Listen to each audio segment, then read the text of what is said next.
nasci na Tijuca, na rua Conde de Bonfim. Tijuca era um bairro, num 25 de janeiro de 1927. A Tijuca era um bairro até assim, meio aristocrático. Mas eu nasci lá, não foi por aristocracia, não. Eu nasci lá porque a minha família não pôde pagar o aluguel em Copacabana. Quer dizer, eu era para ser de Copacabana mesmo. Então se trasladou para a Tijuca e eu nasci em casa, na rua Conde de Bonfim. Foi lá o doutor e coisa e tal. Minha mãe tinha 16 anos, você imagina. Tinha os olhos verdes, assim, e foi brincar de boneca comigo, né? E eu me lembro que ela me contou o seguinte, que o doutor foi lá e ele pedia café, e faltou água na Conde de Bonfim. E o meu tio, Marcelo Brasileiro de Almeida, carregava grandes bacias que trazia da vizinhança de água. Ele queria água fervida, pedia café. E aí acabou o pó de café, né? E aí diz que minha tia, Yolanda, né? Irmã da Nilza é minha mãe, a Yolanda é minha tia.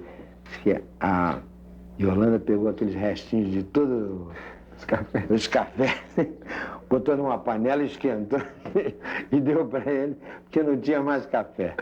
Agora, estou me dizendo uma coisa, você acredita nesse negócio de destino, por exemplo, você de repente é um dos melhores compositores do mundo, o que te levou a isso? O que você acha que a vida... Como é que essas coisas surgem? O que me levou a isso foi uma série de acasos, sabe?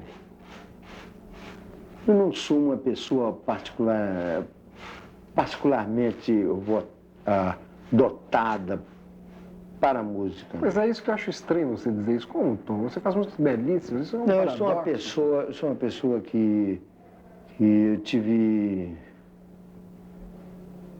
graves problemas, entendeu? Eu não sei, eu fiquei assim uma pessoa...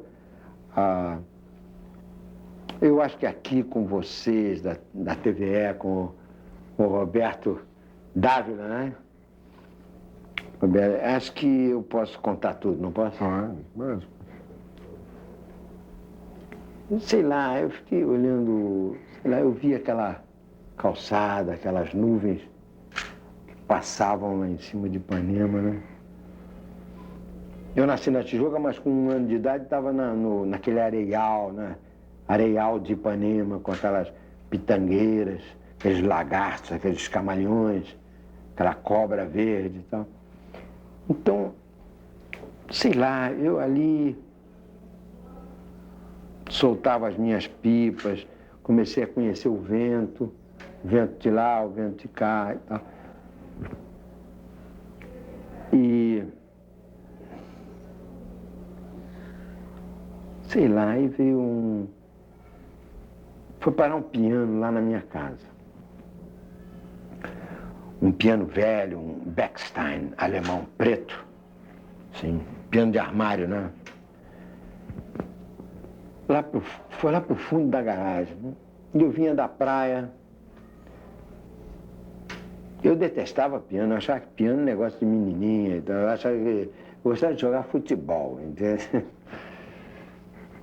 E eu tive um padrasto muito bom que me deu muita força para a música e que me convenceu do contrário, que piano não era negócio de menininha. E o piano foi lá para casa e a mamãe fez um colégio chamado Brasileiro de Almeida. Foi famoso aí em Ipanema e tal. E, então eu morava no colégio e apareceu o professor Joaquim Hans Joachim Kohreuter, fugido da guerra, fugido da Alemanha, um professor alemão. E aí ele foi lá para o Colégio Brasileiro de Almeida para ensinar música para as crianças. E a minha irmã começou a fazer aquelas escalas, aquela minha irmã bonita que você entrevistou, que você sabe quem é. E grande escritora, né? Grande escritora, formidável. A Helena tinha que tocar aquelas escalas, mas ela não queria tocar aquelas escalas, né? E E de repente eu comecei a receber as aulas da Helena, entende? A garagem era de cimento, assim, era fresca no verão, né? Você sabe aquele lugar assim, que fica mais embaixo, que fica mais frio, né? Como você deita na porta de um lugar de mármore, assim, em Ipanema, no pico do verão, né? Sabe? Então tinha aquela garagem ali, aquele piano, assim, tinha aquele teclado de marfim velho, faltavam umas teclas, né? Faltavam o revestimento de algumas teclas, deixavam ver a madeira velha e tal. E ali um som se combinava com o outro e tal. Eu comecei a achar aquilo engraçado. Diga. Não, você conta isso de uma forma triste, né? Por que essa tristeza dentro dessa nostalgia? Não, essa tristeza é talvez porque o Érico Veríssimo, a quem eu não cheguei a conhecer, conheceu meu pai, né? E ele me disse que eu tinha que ser um homem triste, porque eu fui o resultado de uma família desfeita, quer dizer, o Jorge Jobim saiu lá de casa cedo, né? E eu fiquei assim, meio sem pai, meio agarrado na saia da minha mãe. Os homens que eu conheço, uns têm excesso de pai, né? O pai atrapalha, muito pai atrapalha. Falta de pai também atrapalha. E outros não têm nem falta nem excesso de pai, e são mais equilibrados, né? Mas será que essas coisas que faltam na vida da gente também levam a gente para frente em outras coisas, né, Tom? Talvez... Levam. Há muitas formas do mal servir ao bem. É claro. O mal serve ao bem. Mesmo quando você, né, é machucado, isso te leva para frente, né? Quer dizer que na tua nostalgia você ficava tocando piano e tal, e aí foi saindo esse... Você veja, por exemplo, eu vou lançar aqui uma teoria, uma coisa inconsequente, evidentemente, porque não sou cientista e não sei. Eu vejo, por exemplo, as pessoas que tocam bem piano são todos aleijados, né? Porque ninguém troca uma praia azul, uma moça bonita, uma peteca, uma bola, entende? Por um quarto escuro, um cubo de trevas onde você vai tocar piano. Ninguém faz isso.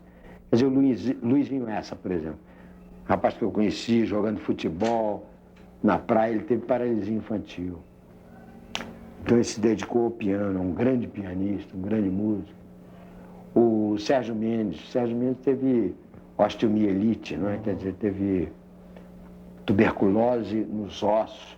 Então engessaram, ele me contou, engessaram ele me engessaram e ele ficou assim na praia de Caraí, sentado num piano, tocando e vendo as moças jogarem bola com os moços, não é? Aquele mar azul, né? Quer dizer, você para não viver a realidade e começar a escrever música, precisa uma coisa muito forte mesmo, não é? Que você... É muito difícil você ver hoje em dia um garoto, né, um garoto sadio, por que ele vai se recusar à vida e se trancar num quarto escuro para estudar piano? Eu não acho isso uma coisa... Certo. Agora, hoje, por exemplo, você senta no piano e você não precisa estar triste para tocar. Não. Eu não sou mais triste. Não é mais triste. Não. Você era muito jovem, você devia estar indefinido o que você ia fazer e ainda sem dinheiro, né? Foi muito difícil para você? Dificílimo. Muito difícil, porque uma pessoa como eu, quer dizer, eu me recusei a todos os empregos possíveis, né? De desenhista, de... Quando você se decidiu pela música, você queria fazer só música, né? Foi isso? Só música. Não, e as pessoas me chamaram para ser cantor. Ah, é? E eu não quis. Me chamaram para fazer cinema. E eu não quis. Eu era muito, como se diz, tímido, timorato. muito... Não queria muito que me vissem também. Eu fui uma figura de background toda a minha vida, quer dizer, Orfeu, tudo mais. Fiz tudo, inclusive quando fizemos o Orfeu, eu não fui reger a orquestra porque não quis. Fui pro piano e tal. Por medo, por, sei lá, timidez, por insegurança, sei lá. Diga uma palavra mais sincera, né? Não, esse teu intimismo, né, com você mesmo, que deve ter te levado, inclusive, para essa composição tua que é solitária, na verdade, né, Tom? Claro. Eu não acredito muito na multidão, não acredito muito. Você vê os festivais, eles sempre votam errado, né? Eu não acho que o mundo deva se tornar um elevador, entende? Uma coisa... Nariz com nariz. É uma coisa difícil você falar agora em festival. Eu me lembro aquele festival que você e o Chico fizeram Sabiá, que era lindíssimo, vocês foram vaiados. Deve ter sido uma coisa... Completamente vaiados. E sabe o que foi duro naquele festival? Não foi ganhar o Festival Internacional da Canção que ganhamos, foi ganhar a parte nacional. Quer dizer, duro é você ser Garrincha, duro é você ser Pelé. Lá fora é fácil, você ganha fácil. Mas aqui você ganhar é difícil. As vaias se repetem. Está vendo hoje no jornal as vaias lá no Maracanã, né? Mas você acha que isso é um fenômeno brasileiro, Tom? Olha, eu só tenho experiência mesmo séria do Brasil. Mas eu acredito que lá fora eles façam as mesmas besteiras, né? Porque você acha que é uma cobrança sempre das pessoas? Quer dizer, você tem que estar sempre fazendo o melhor, tem que estar sempre... O Brasil é um laboratório, entende? Nem o Pelé pôde morar no Brasil, entende? O Brasil é um laboratório de experiências, entende? O cara, um começa a fabricar dinheiro, entende? O outro começa a dizer que está tudo bom. O outro diz que todo mundo ir para o Maracanã ver o futebol. É muito estranho aqui, as circunstâncias não são muito propícias, né? Uhum. O coronel agora, né, mandou soltar os assaltantes lá da casa da Gal, né? Quer dizer, eu não sei o que se passa, eu li no jornal, no Globo, no Jornal do Brasil. Acho aqui o Brasil é de cabeça para baixo, sem dúvida, né? Se você disser que eles te botam de cabeça para baixo, né? É muito estranho aqui na América do Sul. A água roda ao contrário, a lua nasce ao contrário. A ausência de grandes mamíferos, tudo é importado aqui. Tudo é importado. E ainda te acusam, às vezes, de fazer música importada. Mas o Brasil é muito assim, entende? Por exemplo, como eu tenho me dedicado à coisa brasileira, quer dizer, a lontra, a ariranha, então a fazer o Matita Perê, a fazer as águas de março, a fazer o... Quanto mais você for brasileiro, mais eles te acusarão de estrangeiro. Enquanto eles dançam o rock e se dedicam aos deboches sul-americanos, né? Pois é. Que é isso que todo mundo quer, né? Você acendeu uma vela a Deus e 3 ao diabo, né? E acusar o Mário de Andrade de ser... Eu estava lendo, o Brasil é um país interessantíssimo, eu estava lendo agora aquele livro do Sérgio Cabral, Pixinguinha, não é? Vida e Obra, é Pixinguinha. Então, laudas e laudas e laudas, acusando o Pixinguinha de ser jazzista, entende? Sabiá está cantando aí. Laudas e laudas, o pessoal está preocupado em acusar o Pixinguinha de ser jazzista, quer dizer, é um país muito difícil, né? Porque se você tocar saxofone é americano, se você tocar piano é americano, aí flauta é brasileiro, violão é brasileiro, isso tudo é uma besteirada total, uma besteirada que não tem tamanho, né? Música universal, né? Você ficar acusando o Pixinguinha de americano, ele é americano do Sul, mais particularmente brasileiro, né?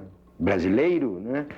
Então essa coisa toda, isso é tudo uma bobajada. Quando você foi para os Estados Unidos, você sentiu que, quer dizer, profissionalmente era outra coisa, né?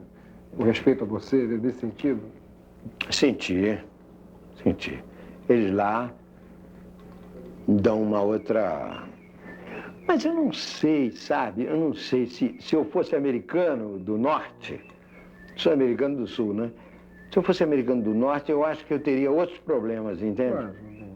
É claro que eu seria um milionário em dólares, né? Se eu tivesse feito, não 100 sucessos, mas se eu tivesse feito 5 músicas de sucesso, né? Eu acho que essa cobrança, entende, de você cobrar coisa. Por exemplo, o Brasil parece muito preocupado com a voz do Frank Sinatra, que os graves do Frank Sinatra estão ruins. Você acha que o Brasil está preocupado mesmo com isso? Então eu sei que esse negócio do Frank Sinatra... Você vai lá em São Paulo, eu vi na televisão o Maxud, aqueles árabes todos, né? Somos todos árabes, é claro, eu sou Almeida, aqueles árabes todos, só falta botar o pé na mesa, pagar ao Sinatra, quer dizer, o Sinatra recebeu esse ano, o outro ano, eu calculo que 5, 6 milhões de dólares, vamos dizer 5 milhões de dólares livres. E os brasileiros estão preocupados com os agudos do Sinatra, com a voz do Frank Sinatra, dizendo que ele é horrível e pagam essa quantia para ele. Então, é de cabeça para baixo. Então, falando no Sinatra, por que quando o Sinatra vem para cá você não encontra com ele? Qual é o problema? Ele está sempre querendo te ver. Porque tem muito brasileiro no meio. Porque lá, quando você vai lá nos Estados Unidos, não tem, só tem a máfia no meio, é muito melhor, entende? Aqui você não pode falar com o Sinatra, você não pode falar, nem o Sinatra pode falar comigo. Aqui cria-se essa onda, essa coisa e tal, né? Tem o Maxud, tem o Medina e coisa e tal. Os caras, eu não sei, eu não consegui chegar perto do Sinatra, não. Você cria, como é que você faz? Então você escreve a música, você senta aqui no piano, como é que vem a inspiração, como é que funciona isso? Eu não sei, eu conheci um camarada, ele fez aí umas curas e tal, eu perguntei a ele, mas como é que você cura as pessoas? Eu digo, ele disse, eu não sei. Você sabe como é que você fez a Garota de Ipanema? Eu digo, não sei. Mas eu faço um negócio assim que sei lá, que me... Vem de um jeito, depois fica do outro, depois fica do outro, de repente... Está lá um troço que faz sentido, entende? Está lá um perfil de mulher, entende? Um perfil de mulher, uma coisa nítida, entende? Aí você diz, poxa, mas que bonito esse perfil de mulher. Aí você fixa isso. Mas do momento que você fixa, aquilo deixa de existir, quer dizer, aquilo se transforma em passado. Quer dizer, toda vez que você desenha, eu desenhar o retrato do meu amigo, aquilo se transforma, fica estático, assim, aí o tempo anda, o meu amigo morre, eu morro, meu amigo morre, e fica aquela estampa, entende? Aquele negócio. O ato de fazer uma música, de compor um negócio, é uma coisa um pouco sofrida. Muito sofrida. Eu sou um perfeccionista, eu sempre me choquei contra as impossibilidades, eu sempre me choquei contra o paredão de pedra, na necessidade de voar, perene de voar. Sempre você é preso, até o teclado prende, tudo prende. O teclado também ele não é exato, ele é temperado, ele é uma conta de chegada. Eu acho interessante isso que você está falando, porque, inclusive, o teu jeito de falar, as coisas que você fala, é diferente. Quer dizer, o teu voo é outro, né? É completamente diferente do, digamos, da gente, os mortais aqui, né? Eu sou altamente mortal. Não se esqueça. Eu sou canhoto. Sou canhoto. Sou uma pessoa realmente... Não sou muito habilidoso, assim, musicalmente, sou canhoto, sou... Essa tua busca aí da perfectibilidade, né, que é uma palavra difícil. Sou McEnroe, aquele aqui, ganha de todo mundo, aquele com a mão esquerda, ganha dos destros, por ser canhoto. Porque para o canhoto, o destro é familiar, e para o destro, o canhoto é estranho, entende? Mas essa tua mania de perfeição, mania no bom sentido, né? Talvez que te levou a se aproximar muito da natureza, né? Então você gosta muito dos pássaros. Gosto muito da natureza. Agora, por exemplo, esse pio da sabiá é de quem vai dormir, Ah, é? da laranjeira. Eu acho que não está entrando no nosso som aqui, mas... Tudo bem. Quem não ouvir, imagina. E você estuda muito esse negócio de pássaros? Muito, de nuvens, muito. né? Eu conheço muito passarinho. Eu sou uma das pessoas, creio, sem máscara, que conhece mais passarinho no Brasil. Quer dizer, fora dos ornitólogos. Sou um amador, né? Um amador quer dizer que eu amo os passarinhos. Amador vem da palavra amar, você sabe. Isso é um grande truque, e né? esse negócio de palavra também você fica curtindo muito, né? Esse negócio de descobrir as palavras, as origens. Curto muito. As palavras. No outro dia eu estava no tráfego ali, parado ali no Leblon, no sinal vermelho. Aí eu vi aquele carro cego assim de ferro, da Brinks, né? Um carro de valores e tal, eu olhei. De repente a cabeça tá bem vazia, né? O carro blindado, blind. Ele é cego, né? Eu fui lá no pai dos burros, né? Do alemão, blenden, cego, né? Carro blindado, ele não é? Tem que ser cego, né? Que é para as coisas não entrarem dentro dele, né? Tenho aprendido muito assim. Por exemplo, o Chico Buarque, de Holanda, contou uma coisa incrível.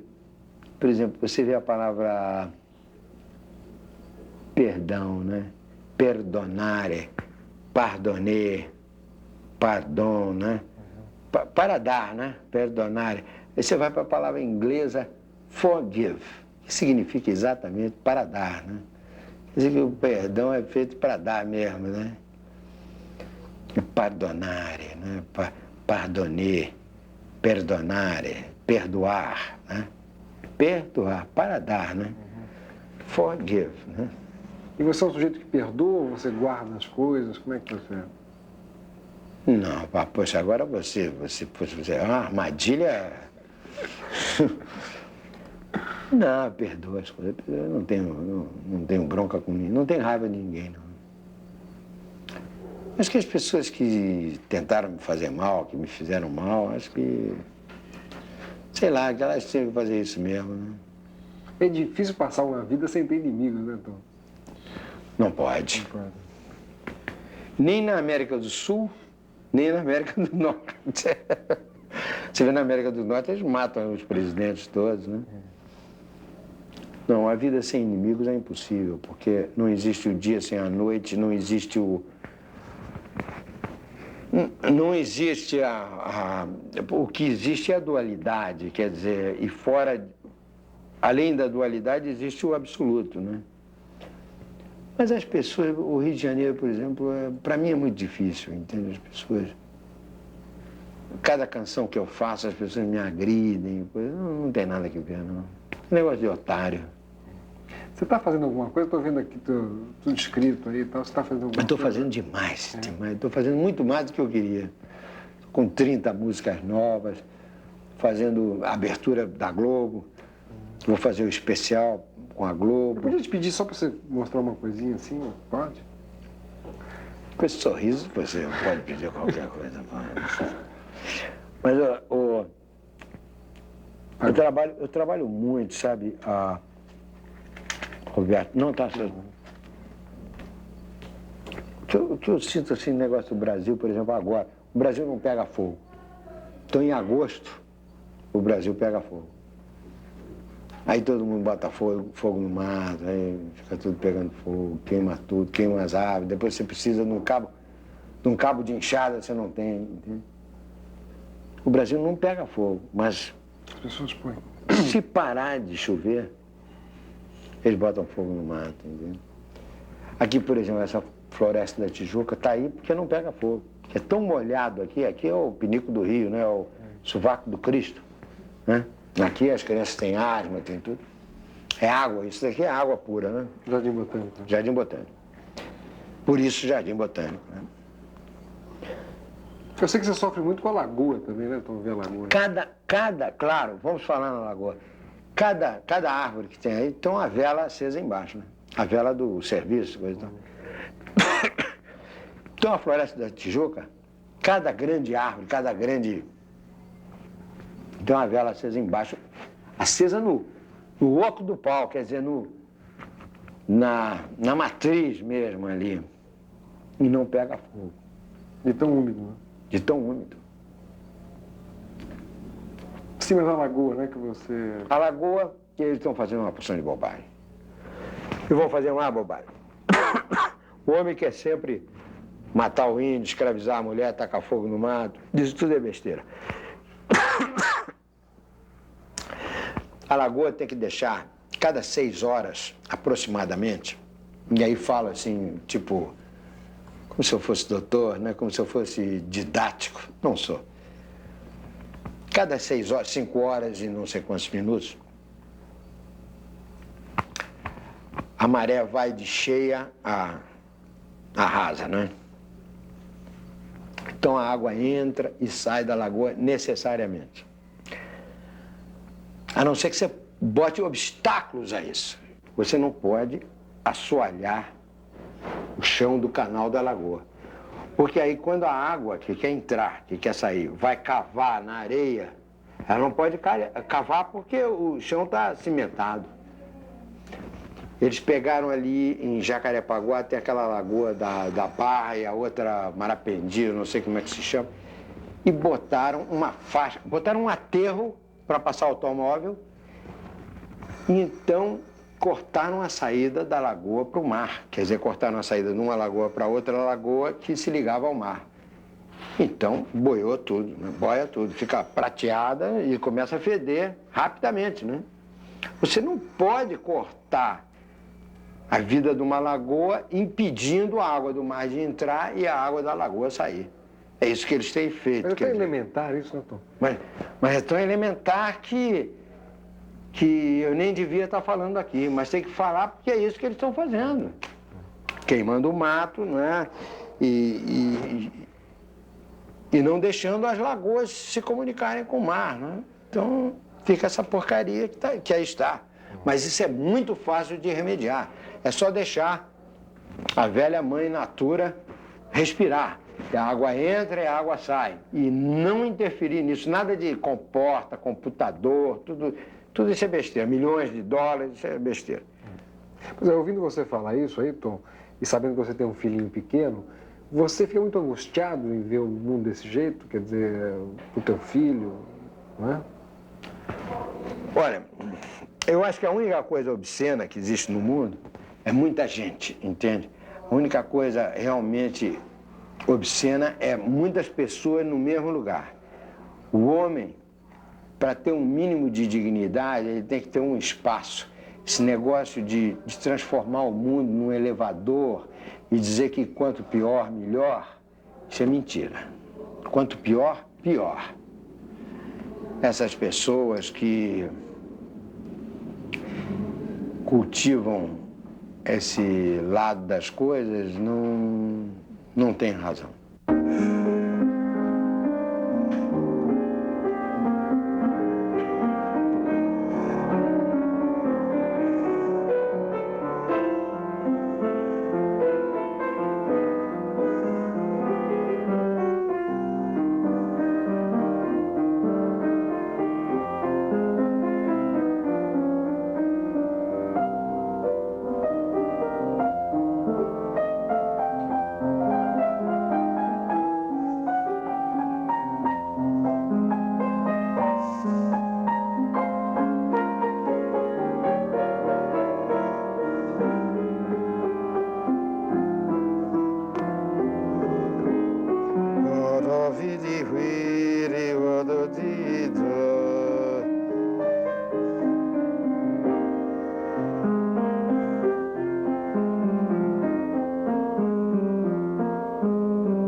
Isso aqui é novo, Tom?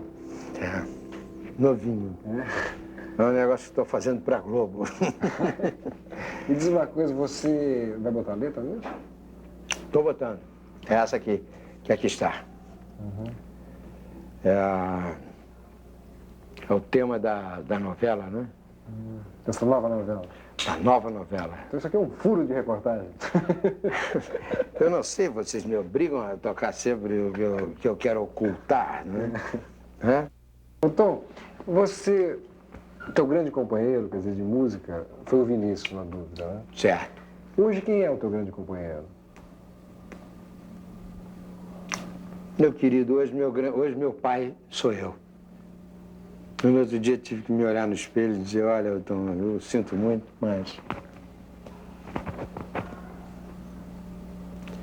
Hoje meu pai sou eu. Porque eu tive muitos pais, bons pais, né? Muitas mães, boas mães. Mas agora nós vamos ter que pegar o touro à unha mesmo, né? Nós vamos ter que... As pessoas vão morrendo, vão morrendo, vão morrendo. E a gente vai ficando sozinho, né? Quer dizer, claro que com netos, com filhos e tudo mais. Mas aquele companheiro que bebia com você o chopp no bar, não está mais lá. É evidente que a morte do Vinícius para você foi uma coisa insubstituível, Vinícius, né? Como companheiro. Insubstituível. Insubstituível. Aliás, há uma passagem engraçada aqui. No outro dia eu fui ali no Florentino, no bar, né? Encontrei o Rubem Braga, né? No adiantado da hora. Já tínhamos tomado uns uísques. Ele disse, ô Tom, o que há com você? O que você anda fazendo? Ele disse, olha, o Rubem, por incrível que pareça, eu estou compondo com o Vinícius. Ele disse assim, o Vinícius é fogo. Pelo seguinte, porque me deram umas canções, umas letras infantis, esse negócio de Arca de Noé para fazer e tal. E tinha lá uma canção que ninguém queria fazer e tal, me deram uma letra, a cachorrinha, e eu fiz a cachorrinha. Então o Rubem Braga disse, poxa, o Vinícius Tá sempre aí, né? é fogo, né? Tá sempre aí, eu continuo compondo com o Vinícius de Moraes, né? Tá lembrando com o Paulinho um sambinha do Vinícius que pouca gente conhece. E diz assim... Eu e o meu amor,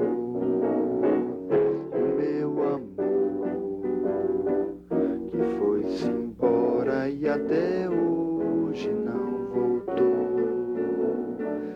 Tanta tristeza no meu pobre coração e até jurou não me deixar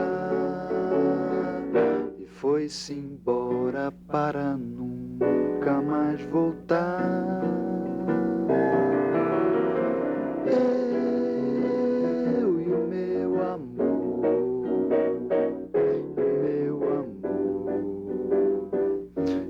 foi-se embora me deixando tanta dor, quanta tristeza no meu pobre coração e até jurou não me deixar e foi-se embora para nunca mais voltar. Eu e o meu amor,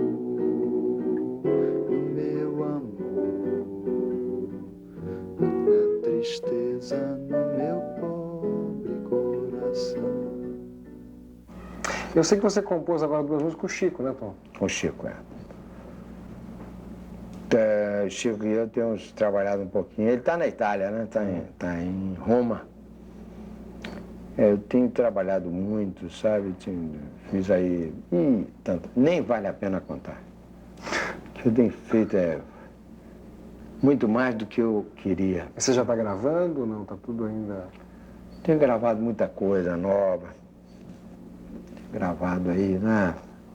local, né? Depois eu vou lá em Nova York, faço um disco lá fora também.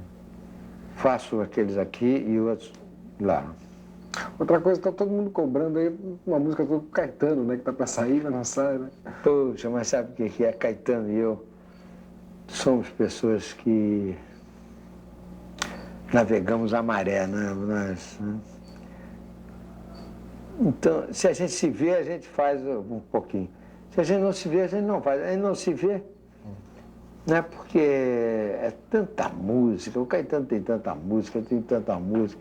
Para encontrar com o Caetano também é uma mão de obra, né? Eu tenho que telefonar, falar. Mora aqui na mesma rua, né? Mora aqui? Não, mas o problema não é um problema da distância, você sabe, né?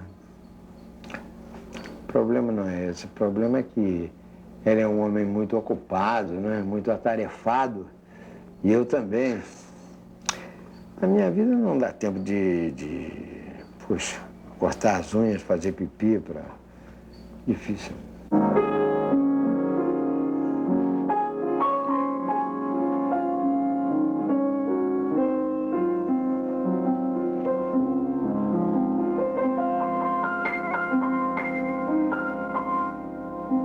Então teria, assim, uma música que você mais gosta? Existe isso? É claro que não. São São todas. todas minhas filhas. Não, tem umas que dão mais certo que outras, né?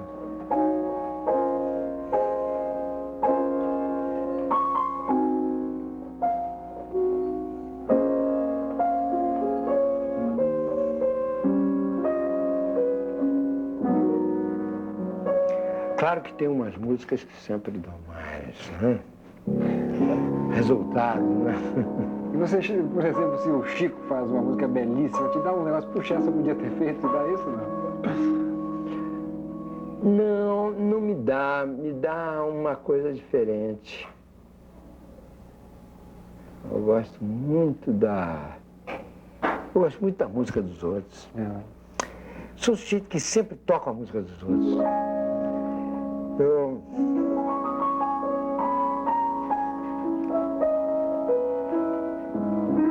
Eu não gosto de ficar tomando banho na mesma água, não. Eu gosto que a água corra, sei lá.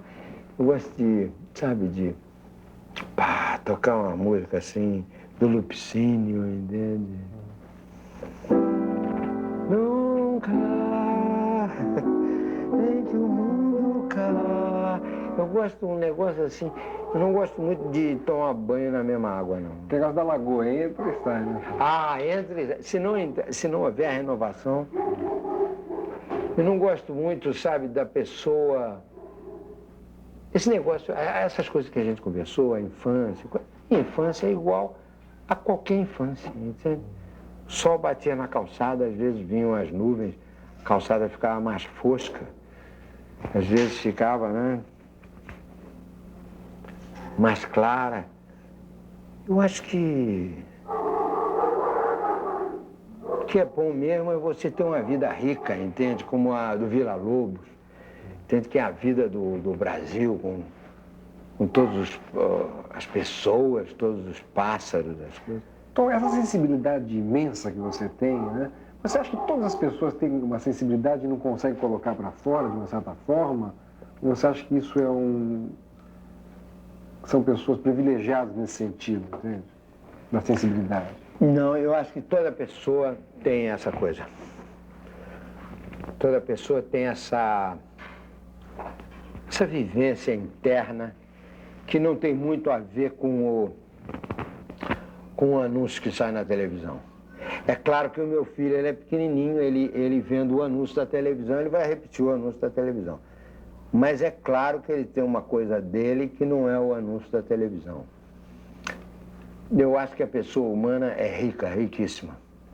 E acho que no futuro todo mundo vai ser artista. Não, porque tem um negócio do trabalho. Na verdade, você trabalha muito. Eu trabalho muito, eu sou um trabalhador. O negócio que o Picasso dizia, 90% de transpiração e 10%, né?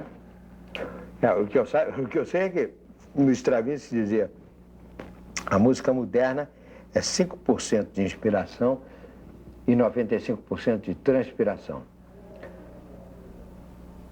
Eu acho que isso é verdade, quer dizer, até certo ponto, né? Eu acho que você tem que trabalhar Eu acho que se você não tiver um piano, você não pode fazer certas coisas. Mas você tem que ter no mínimo uma guitarra, né? No mínimo uma guitarra que é um pouco mais leve, é bem mais leve, bem mais barata que um piano, né?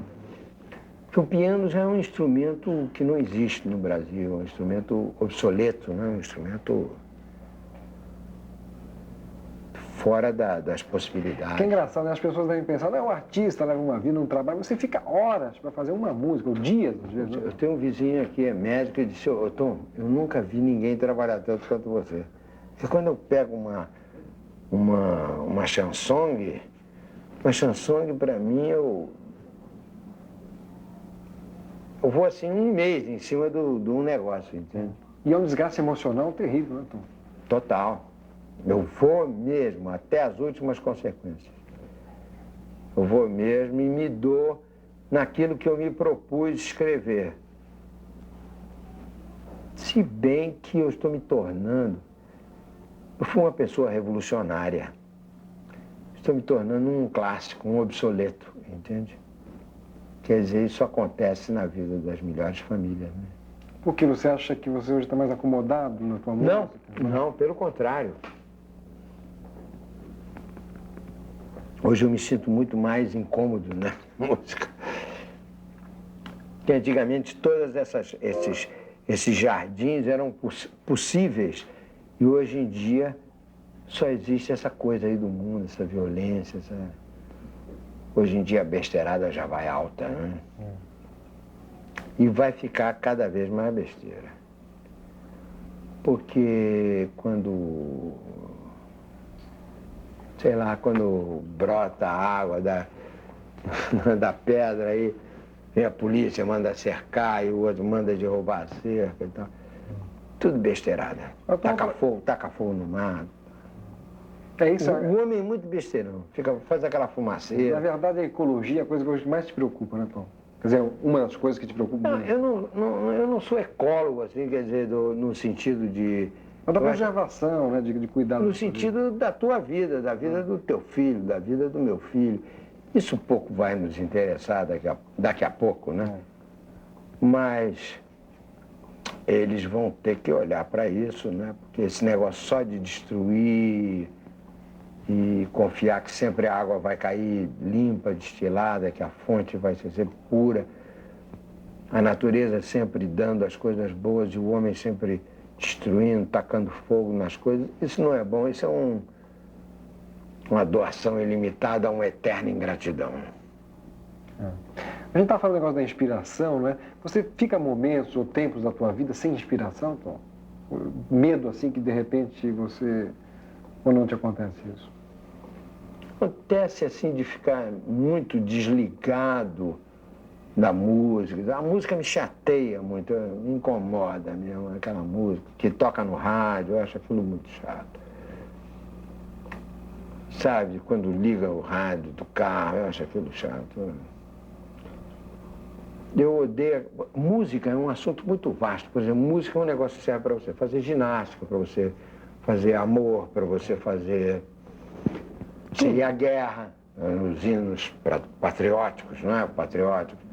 Serve para você se intoxicar, serve para você beber, serve para você dançar, você correr. Música é um assunto muito vasto, serve para levar você a Deus, na música sacra, no bar, coisa tal, né? Música é um assunto vasto, entende? Então, você faz música para você conversar, certo?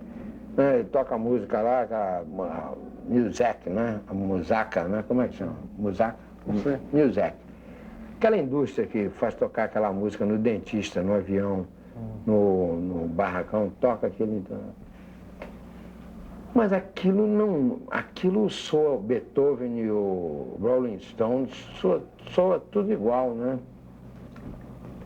Não é bem aquilo, né? Aquele negócio que o homem liga ali para se utilizar daquilo.